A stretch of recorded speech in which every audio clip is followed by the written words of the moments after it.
देहरादून से एक बड़ी खबर आ रही है। सीएम धामी ने जाना घायल ऋषभ पंत का हाल। मैक्स अस्पताल पहुंचकर ऋषभ पंत का जाना हाल। ऋषभ पंत ने बताया गड्ढे की वजह से हादसा हुआ है। ऋषभ पंत को मैक्स अस्पताल में शुक्रवार को कराया गया भर्ती। डॉक्टर्स और पैरामेडिकल की टीम 24 घंटे कर रही है मॉनिटरिंग। धामी ने ऋषभ पंत के स्वास्थ्य को लेकर डॉक्टर से बातचीत की है।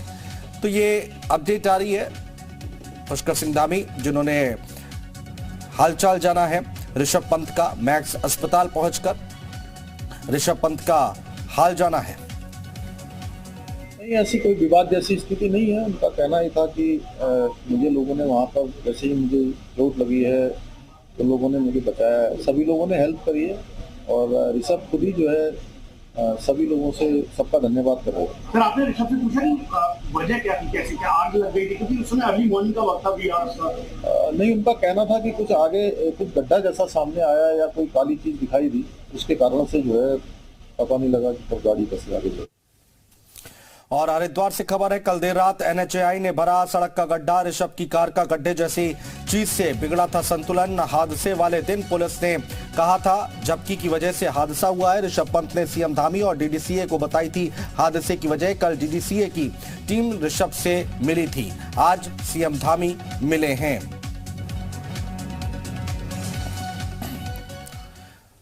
और इधर उत्तराखंड के पूर्व सीएम हरीश रावत ने ट्वीट किया है कि एक समाचार ने मुझे बड़ा विचलित किया है। ऋषभ पंत की कार दुर्घटना झपकी आने के कारण नहीं हुई है, बल्कि हाईवे में गड्ढे के कारण तेज चलती हुई कार संभल नहीं पाई, इस कारण दुर्घटना हुई है। और इस समाचार के बाद हमारी उत्तराखंड की सड़कों में पिछले वर्ष दिखाई दिए असंख्यों गड्ढों और कई ऐसी दुर्घटनाओं जिनमें एक भीषणतम दुर्घटना रिखड़ी खाल में घटित हुई थी, सबकी स्मृति ताजा हो रही है।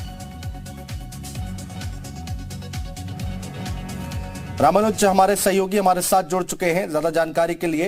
रामानुज, अब हरीश रावत का जो ट्वीट सामने आया है, एक राजनीति इस पर शुरू होती दिखाई दे रही है क्या? सबसे पहले तो इसमें अपडेट बता दें कि मुख्यमंत्री पुष्कर सिंह धामी जब आज ऋषभ पंत और उनके परिजनों से मुलाकात की थी, इसके बाद उन्होंने मीडिया के सवालों का जवाब दिया था कि गड्ढा या के जैसे कोई चीज दिखाई दी या काली कोई चीज दिखाई दी जिसकी वजह से उनकी गाड़ी संतुलित हुई थी और आगे बढ़ गई थी, ये बात साफ नहीं हो पाई थी। मुख्यमंत्री पुष्कर सिंह धामी का बयान है।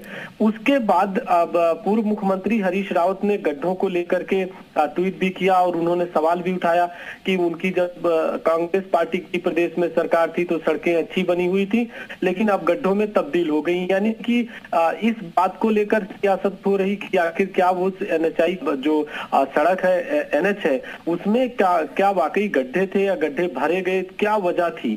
तो ये एक तरह के राजनीतिक तौर पर सवाल तो उठ रहे हैं, लेकिन मुख्यमंत्री साफ तौर से ये कहा गड्ढे के जैसे या कुछ काली चीज दिखाई दी थी जिसकी वजह से उनकी गाड़ी का संतुलन बिगड़ा था या आगे वो गाड़ी बढ़ गई थी। रामानुज, पहले ये बात कहां से निकल कर आई कि झपकी आ गई थी, नींद आ गई थी जिसकी वजह से ये हादसा हुआ? बिल्कुल, आपको साफ तौर पे बता दें कि हरिद्वार के पुलिस ने और एसएसपी ने पहले बयान जारी किया था कि जब जांच हुई तो उनका कि ये झपकी आने की वजह से ही संतुलन बिगड़ा था और इससे वो जो रेलिंग से टकराई थी, ये एसएसपी हरिद्वार ने भी कहा था। और इसी के बाद ये बात आ रही थी कि आखिर की जांच के बाद पता चलेगा कि वाकई क्या, लेकिन हरिद्वार पुलिस ने इस बात को पहले कहा था। कल जब डीडीसीए के चेयरपर्सन आए थे तो उन्होंने इसको कहा कि नहीं गड्ढे की वजह से आई, और आज मुख्यमंत्री ने ये कहा कि गड्ढे के जैसे या काली चीज कोई दिखाई दी। फिलहाल सरकार की तरफ से गड्ढे पर सीधा नहीं कहा, चूंकि बयान में जिस तरह से मुझे कि गड्ढे के जैसे या काली चीज दिखाई देने की गाड़ी असंतुलित हुई थी या आगे बढ़ी थी, उसकी क्या वजह रही है, तो ये मुख्यमंत्री पुष्कर सिंह। बिल्कुल रामानुज, बहुत शुक्रिया तमाम जानकारी हम तक पहुंचाने के लिए।